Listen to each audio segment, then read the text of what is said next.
د پښتو ژورنال قدرمنو لیدونکو کتونکو د پښتو لوست مینوالو زه نن بیا یو ځل غواړم چې تاسو ته له شاملې سره یو ځای د پښتو لوست وړاندې کړم. هیله لرم چې تیر لوست مو کتلی وي او ماته په کمنټونو کې ولیکئ کومه ستونزه که لرئ ماته یې ولیکئ چې زه تاسو ته بیا سم ځوابونه درکړم. دغه دی زه شمله د الله په فضل سره تاسو ته د پښتو لوست چمتو کوو. لومړی د پښتو الفبا یا توري د الف نه پیل کیږي. تاسو ته نن زه د الف توری درته لیکم. الف توری داسې لیکل کیږي. الف داسې لیکل کیږي. څه ډول لیکل کیږي شامله؟ الف ته نږدې شه. الف موږ دا چې موږ مسلمانان یو موږ د الف توری د الله د نامه نه پیل کوو. الله پاک نوي نومونه لري په مختلفو ژبو کې مختلف ورته ویل کیږي لکه په عربي کې الله او نور نومونه او په پښتو کې ورته خدای پاک وایي په دري کې ورته خدا وایي په هندي ژبه کې هم خدا وایي په جرمني کې ورته ګاډ او انګریزي کې هم ګاډ وایي په روسي کې ورته باګ وایي. نو موږ تاسو یې په عربي او په پښتو باندې زده کوو. الف له الا پیل کوو. الله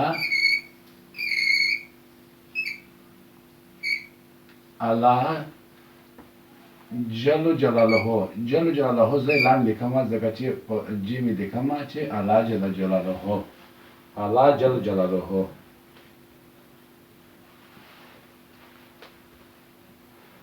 جل جلاله څنګه دی؟ الله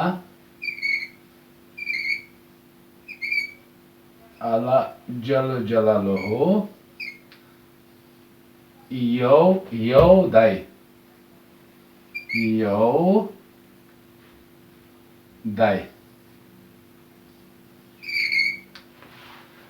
الله جل جلاله څنګه دی؟ شامل څنګه دی الله جل جلاله؟ یو دی. الله جل جلاله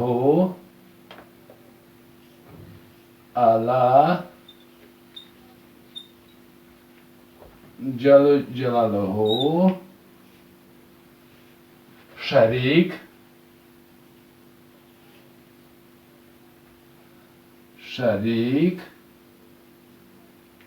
شریک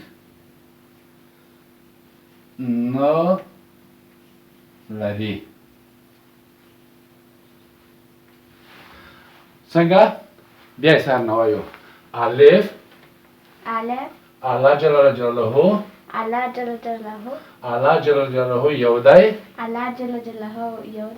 الله جل جلاله شریک نه لري. اوس راځه چې دا غړان کو هغه د څه کته تخته پاکه څه زده لیکه کنه. بیا یې سره نه وایو. الف دلته ودرېږه الف الله جل جلاله یو دی. الله جل جلاله شریک نه لري. دغه الله نوم د کوم توري نه پیل کیږي؟ د الف نه کنه. التم الف دی. نو ځکه موږ تاسو د الله نوم د الف د الله له نوم نه زده کول پیل کوو. اوس راځو الف په یو بل شکل باندې هم تاسو غواړم چې وړاندې کوم چې د دین سره او د مذهب سره مینه خو ډېره ښه ده خو د خپل خاورې او د وطن د نوم سره هم باید اشنا او موږ څوک وو. ځکه چې انسان خپل ځان ونه پېژني خپل وطن ونه پېژني هغه خپل مذهب نشي پېژندلی. منډه که دا اوبه په واچوه. اوس راځم درته الف له افغانستان نه پیل کوو.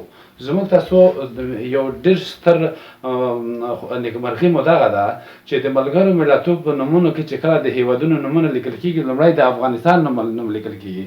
ځکه چې د افغانستان نوم په الف پیل کېږي نو د الفبا یا د تورو په سلسله کې الف لومړی دی. ځکه نو افغانستان هلته لومړی دی.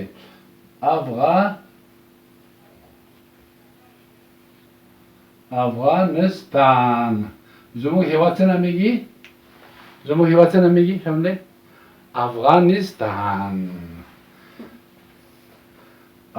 افغانستان.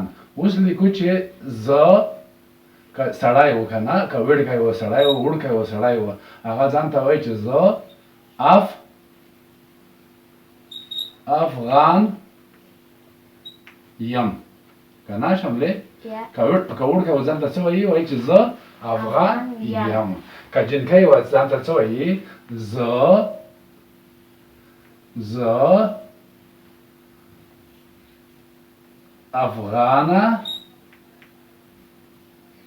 افغانه یم ته ځان ته څه وایي شمله کې زه افغانه یم افغانستان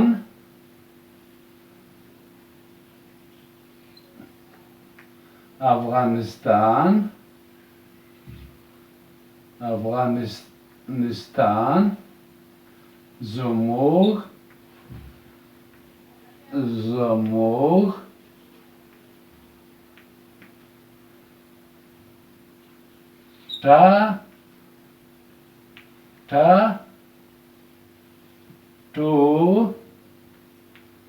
ټاټوبی افغانستان زموږ څه دی ټاټوبی دی یعنې هغه موږ چېرته پیدا شوي یو افغانستان کې دې زیږېدلي یو بیا اظهار نه درته وایم قدرمنو اورېدونکو دوستانو راشه شملې دلته ودرېږه درېږه مه شرمېږه مه ټول ځوانان هلکان ماشومان ته ګوري او ستا خبرې اوري ووایه الف افغانستان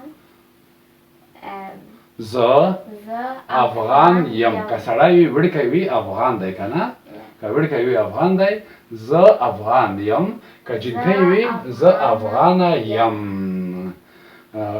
بیا زموږ وطن څه شی دی زموږ وطن کوم ځای دی افغانستان زموږ ټاټوبی دی ټاټوبی هغه ځای ته وایي چې سړی پکې پیدا شوی وي زیږېدلی وي صحیح ده او خپوړې کړي وي نو ته هم افغانه یې ځکه چې افغانستان زموږ تاسو د ټولو وطن دی پوه شوې زمون کې پوه شوې دوستانو هیله کوم چې دغه درس څو ځله به په واورئ تاسو او بیا ماته په خپل هغه کې کمنټ کې ولیکئ چې تاسو څنګه زده کړی دی او زه به تاسو ته بیا هم نور درسونه وړاندې کوم او تاسو به یې انشاءالله زده کوئ